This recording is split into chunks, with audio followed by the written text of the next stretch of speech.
नमस्कार, स्वागत है आप सभी का आपके अपने चैनल एस्ट्रोलॉजी लर्नर पर। आओ ज्योतिष सीखे की श्रृंखला में आज हम बात करेंगे जन्म कुंडली से संबंधित उन प्रश्नों की जो हमारे चैनल के माध्यम से आप सभी के प्रश्न रहते हैं।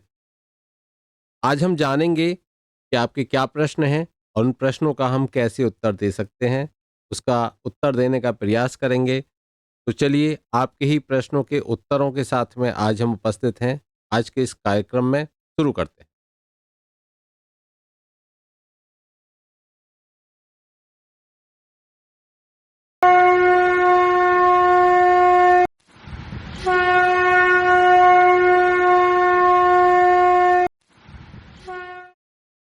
यहाँ आपके सामने ये ब्लैंक चार्ट देख पा रहे होगे आप इसको। यहाँ पर अब हम देख लेते हैं कुछ कमेंट्स जो हमारे चैनल पर आई हैं, जिसमें हम प्रयास करेंगे कुछ कमेंट्स का और उनको लेकर आप तक पहुँचाने का। इसमें सबसे पहली मुझे कमेंट दिखती है सृष्टि जी की। इन्होंने लिखा है, सर आप बहुत अच्छा टॉपिक लेकर आते हो, बहुत बढ़िया, बहुत सुंदर, धन्यवाद सृष्टि जी, बहुत बहुत धन्यवाद। जय श्री कृष्णा। और वहीं हम बात करेंगे आगे। एक कमेंट है सुमित सवानी जी का।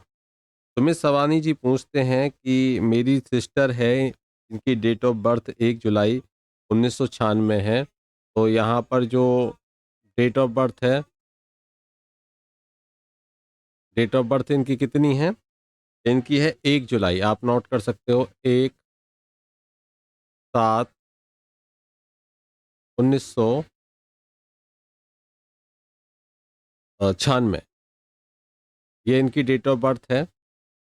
टाइम ऑफ बर्थ इनका दिया हुआ है, टाइम ऑफ बर्थ इनका दिया हुआ है 7:02 सुबह का है ये AM। जन्म स्थान है, जन्म स्थान इनका दिया हुआ है सूरत। सूरत, सूरत कहाँ? गुजरात।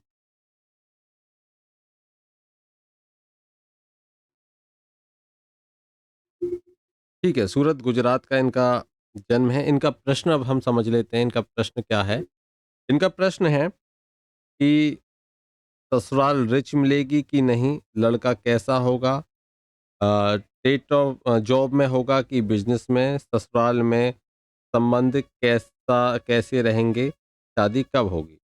देखिए, इतने सारे प्रश्नों के उत्तर हम नहीं दे सकते। यहाँ पर मैं प्रयास करूँगा आपके एक प्रश्न का उत्तर देने का।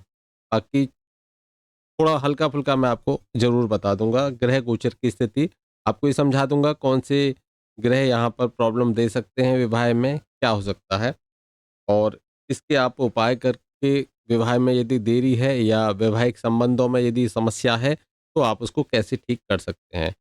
तो इतने प्रश्नों के उत्तर हम नहीं दे पाएँगे, क्योंकि अन्य कुंडलियाँ भी यहाँ पर देखनी है। तो चलिए समझ लेते हैं। तो हमने इनकी डिटेल यहाँ पर देख ली है। इनका जो जन्म दिनांक है 1/7/1996, जन्म समय इनका 7:02, जन्मदिन सोमवार का, जन्म स्थान सूरत का है और शुक्ल पक्ष में इनका जन्म हुआ है, पूर्णिमा तिथि है। चलिए आगे हम इनके लग्न चार्ट को भी देख लेते हैं।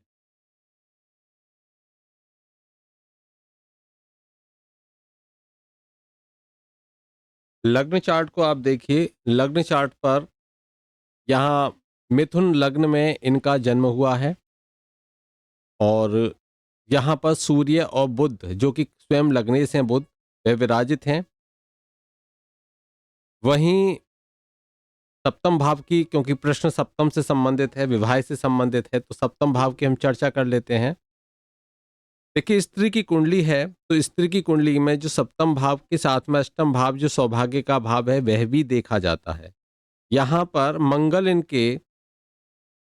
मंगल आप देख पा रहे होंगे 12th हाउस में है, शुक्र के साथ में और यहाँ पर वृषभ राशि में। देखिए,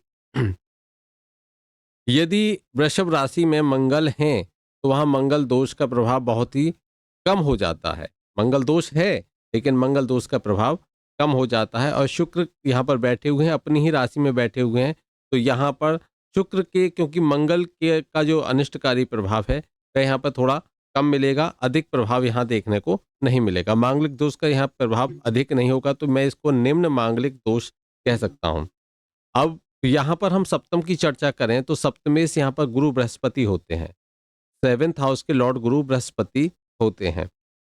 तो यहाँ पर गुरु बृहस्पति जो 7वें भाव के स्वामी भी हैं, वो स्वयं 7वें भाव में बैठ चुके हैं और जो कुटुंब भाव के स्वामी हैं चंद्रमा, वह भी सप्तम भाव में आकर विराजित हो चुके हैं। गुरु की स्थिति देखते हैं, गुरु की कहाँ-कहाँ दृष्टियाँ जाती हैं। 1, 2, 3, 4, 5 6, 7। एक तो गुरु देखते हैं सप्तम भाव लग्न भाव को, जिसमें सूर्य भी बैठे हुए हैं, और सूर्य देखते हैं सप्तम भाव को। तो देखिए, सूर्य का सप्तम भाव में बैठना या सप्तम भाव को देखना अच्छा नहीं माना जाता, क्योंकि सूर्य एक पापी ग्रह के रूप में आते हैं और ये जो संबंधों में दरार लाने का कार्य करते हैं, अलगाव लाने का प्रयास करते हैं। वहीं अगर हम बात करें तो ऐसा जो जातक होगा, थोड़ा-सा जैसे कहते हैं प्राउडी टाइप का होगा, उसे स्वतंत्रता बहुत प्रिय होती है, स्वतंत्र रहना पसंद होता है। कोई उसके कार्यों में बीच में अगर आता है तो उसको ये पसंद नहीं होता, अपना कार्य अपनी मर्जी से करना, जैसे राजाओं के से काम होते हैं, ऐसा उसको पसंद होता है। और मध्यम कद काठी कैसे होते हैं। वहीं बुध जो है, बुध का होना यहाँ पर ये कलात्मक राशि है, कलाओं में ऐसा जातक प्रवीण होता है, उसको कलाएँ पसंद होती हैं। तो वाणी से अच्छा रहता है और यहाँ पर बुद्धादित्य योग भी ये बनता है, तो ऐसा जातक के अंदर एक अलग ही विशेष प्रभाव देखने को मिलता है। वहीं अगर हम बात करें सप्तम भाव की, तो सप्तम भाव में गजकेसरी नामक एक योग बनता है। वहीं गुरु के अपने ही राशि में बैठने से हंस नामक महापुरुष, पंच महापुरुष योग भी यहाँ पर बनता हमें दिख रहा है। वहीं अगर हम चर्चा करें अन्य पॉइंट पर, तो यहाँ पर अब हम दृष्टियों की चर्चा कर लेते हैं। जैसे कि मंगल और शुक्र की ये युति थोड़ा-सा रिलेशन में अग्रेसिवता लेकर आती है। ये क्योंकि ये सैया भाव है, तो यहाँ थोड़ा-सा अग्रेशन देखने को मिलता है तो रिलेशन में। वहीं मंगल की अगर दृष्टि की बात करें तो वह सप्तम भाव पर जाती है। ये सप्तम भाव को पीड़ित करने का कार्य करती है, सप्तम भाव के, क्योंकि देखिए स्त्री की कुंडली में गुरु कारक होते हैं और वहीं जो शुक्र होते हैं, ये एक आनंद के, एक सुख के कारक ये शुक्र भी माने जाते हैं। तो यहाँ पर शुक्र कहीं ना कहीं मंगल से पीड़ित हो रहे हैं।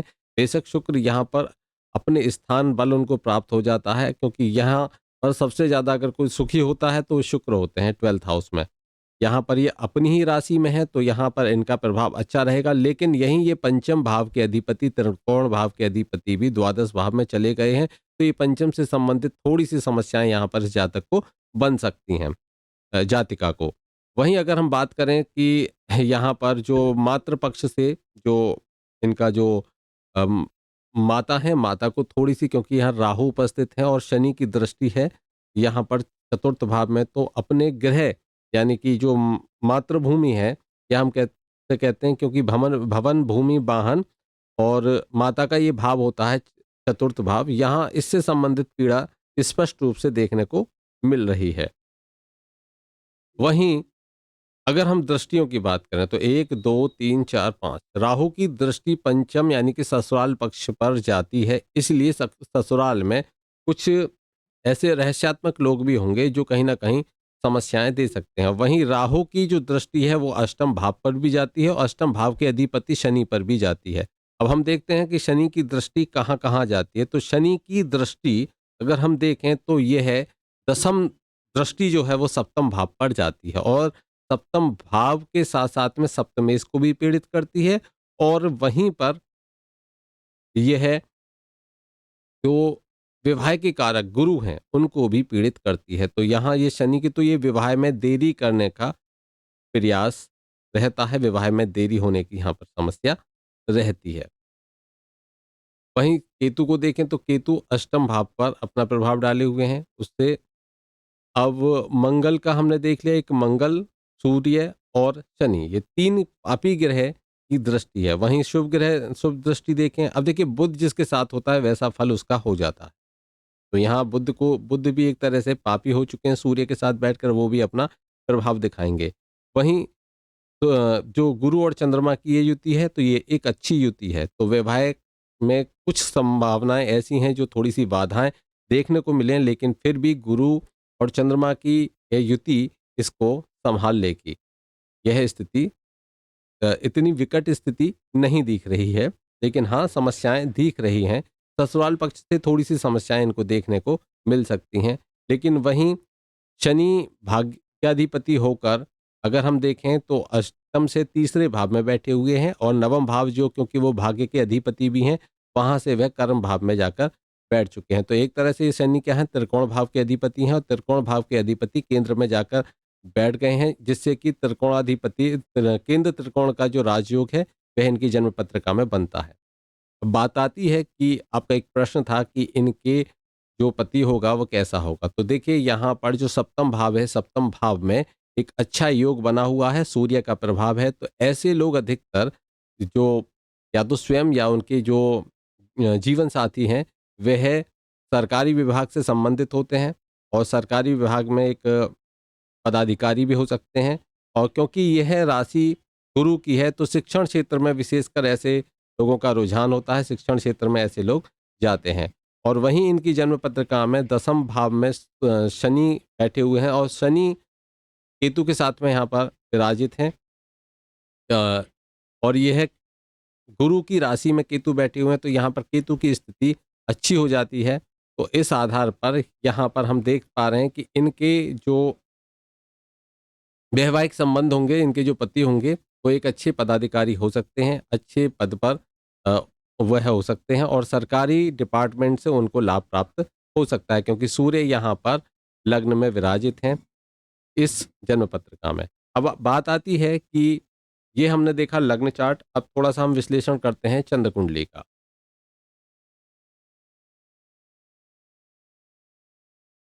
चंद्र कुंडली का हम विश्लेषण करेंगे तो यहाँ पर लग्न में लग्नेश लग्न में ही बैठे हुए हैं, लेकिन यहाँ पर आप देखोगे कि बुध जो कि सप्तमेश हैं वह सप्तम भाव में, लेकिन वहीं सूर्य सप्तम भाव में बैठ गए हैं।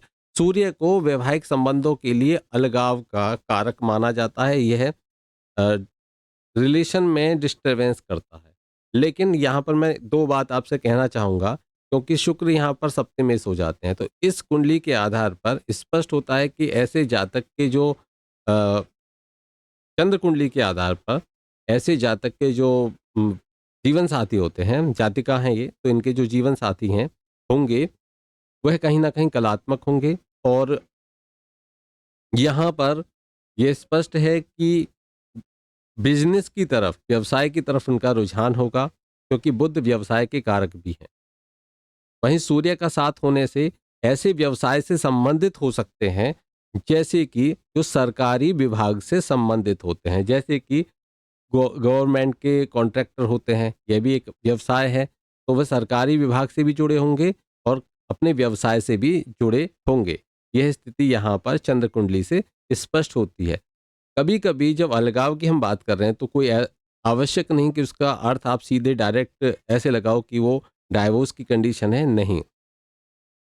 कभी-कभी ऐसा होता है, विशेषकर ऐसा होता है कि यदि किसी की गवर्नमेंट जॉब है, तो उसके ट्रांसफ़र दूर-दूर होते रहते हैं, तो वहाँ पर उन दोनों में, दोनों की अगर गवर्नमेंट जॉब है, तो वहाँ पर जो उनका डिस्टेंस है, वो इस वजह से क्रिएट हो जाता है, क्योंकि अलग-अलग स्थानों पर दोनों की जॉब है, अलग-अलग जगह पर वह हैं, तब भी यहाँ सूर्य की स्थिति ऐसी ही बनती है।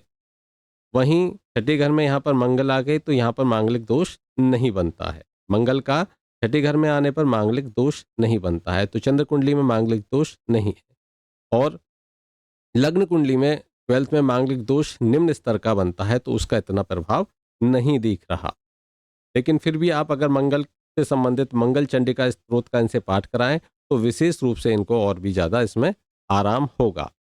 अब हम बात करते हैं नवमांश कुंडली की। एक बार नवमांश को और चेक कर लेते हैं, क्योंकि विवाह के लिए हम नवमांश को भी देखते हैं।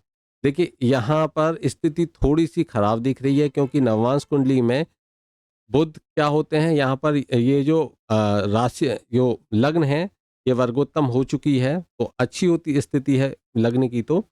लेकिन यहाँ पर मंगल और राहु और शुक्र ये यहाँ पर बैठे हुए हैं, और जो गुरु हैं वह भी अपने भाव को नहीं देख रहे हैं, गुरु भी अपने भाव को यहाँ पर नहीं देख रहे हैं, तो यहाँ पर नवांश कुंडली में थोड़ी सी स्थिति यहाँ पर अच्छी नहीं दिख रही। हमको प्रयास क्या करना होगा, हमको मंगल का और राहु का इनकी शांति करानी आवश्यक है, इनका दान नवांश के आधार पर कराना आवश्यक है। और वहीं मंगल की विशेष पूजा आपके लिए आवश्यक है, क्योंकि मंगल का प्रभाव है।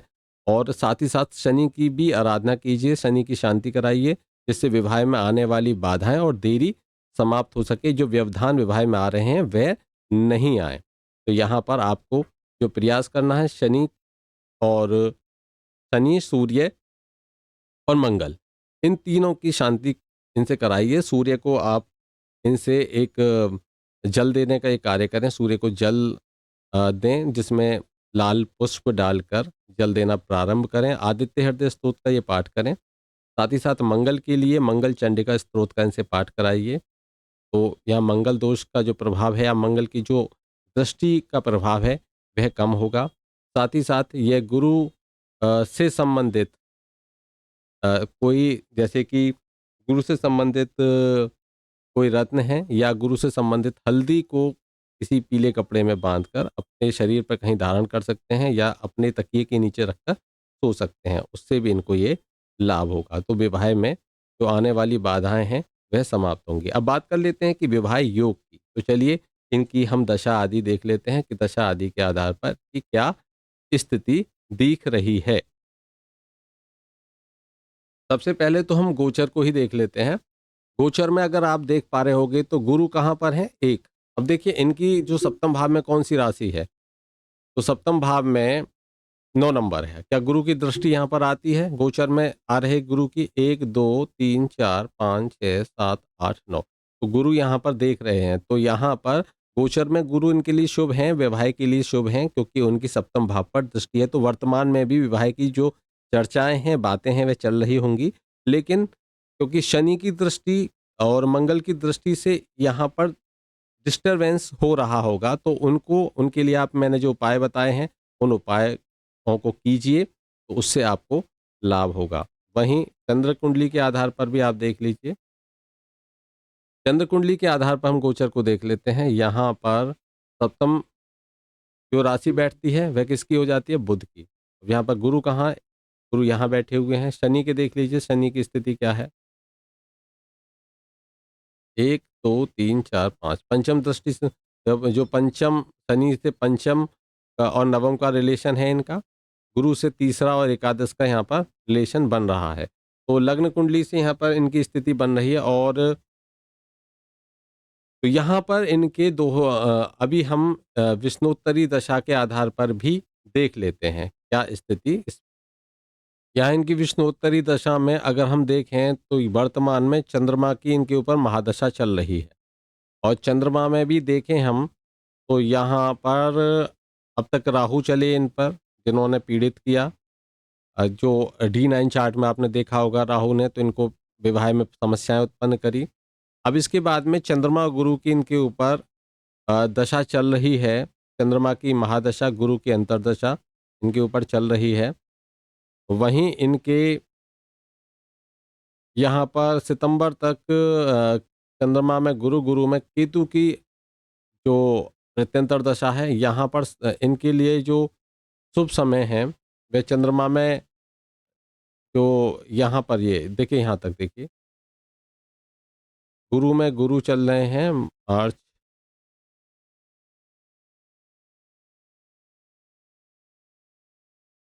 अगस्त, 18 अगस्त 2024 का ये जो समय काल है, ये विशेष रूप से विवाह के लिए इनके लिए उत्तम है। विवाह के इनके योग चल रहे हैं, तो यहाँ पर इस समय काल में इनकी जरूर चर्चा होगी विवाह की, और विवाह से संबंधित जो समस्याएं हैं वह भी समाप्त होती दिखेंगी। विवाह में देरी का कारण आप समझ चुके हैं कि कौन सा ग्रह है। एक बार हम इनके ग्रह की स्थिति और देख लेते हैं। यहाँ ग्रहों की स्थिति देखें तो बुध इनके अस्त अवस्था में है, तो ये बुध जो अस्त हैं तो बुध से संबंधित रत्न धारण करें, गुरु की आराधना करें, क्योंकि गुरु वक्री अवस्था में है। वक्री ग्रह हमेशा विवाह में देरी कराता है, तो यहाँ विवाह में देरी के योग इनके दिख रहे हैं, इसलिए उपाय कीजिए। उपाय करने से विवाह में आने वाली बाधाएं और देरी समाप्त होगी। शुक्र भी वक्री अवस्था में है, लेकिन 12th हाउस में है शुक्र। यहाँ पर गुरु के विशेष रूप से इनको उपाय करने चाहिए। हल्दी जब भी ये स्नान करें तो केसर और हल्दी मिलाकर जल में डालकर स्नान करना प्रारंभ करें। तो यहाँ पर जो गुरु से संबंधित समस्याएं हैं वह दूर होंगी। और गुरु के 108 नामों का ये है प्रतिदिन जाप करें गुरुवार से प्रारंभ करके, तो इनको विवाह में आने वाली बाधाएं समाप्त होंगी। और हमने अपनी कुछ वीडियोस में जिसमें विवाह से संबंधित गुरु के उपाय भी दिए हुए हैं, और होली का एक उपाय मैं विशेष रूप से एक वीडियो में आप सभी को जिनकी भी विवाह में समस्या आ रही हैं मैं जल्द ही देने वाला हूं। तो ऐसे उपाय आप कीजिए, तो विवाह में जो ये समस्याएं दिख रही हैं जिनके कारण विवाह की बातें होते होते रह जाती हैं, वह सभी समाप्त हो जाएंगी। निश्चित रूप से हम सभी वह उपाय बताते हैं जो आपके लिए सटीक रूप से कार्य करते हैं। आपके विवाह में यदि कोई समस्या आ रही है तो उन समस्याओं का वह निराकरण करते हैं। विवाह के योग हैं, ऐसी समस्या नहीं है कि विवाह के योग नहीं हो, लेकिन वह थोड़े कमज़ोर हैं क्योंकि ग्रह स्थिति कमज़ोर है। यहाँ पर आवश्यकता है उन ग्रह स्थितियों को बल देने की। चलिए, इस जन्म पत्रिका के विश्लेषण के बाद में नेक्स्ट वीडियो में हम एक अन्य जन्म पत्रिका का विश्लेषण करेंगे जो कमेंट में हमें दी हुई है। इसके आज के लिए इतना ही। बहुत बहुत धन्यवाद। जय श्री कृष्ण।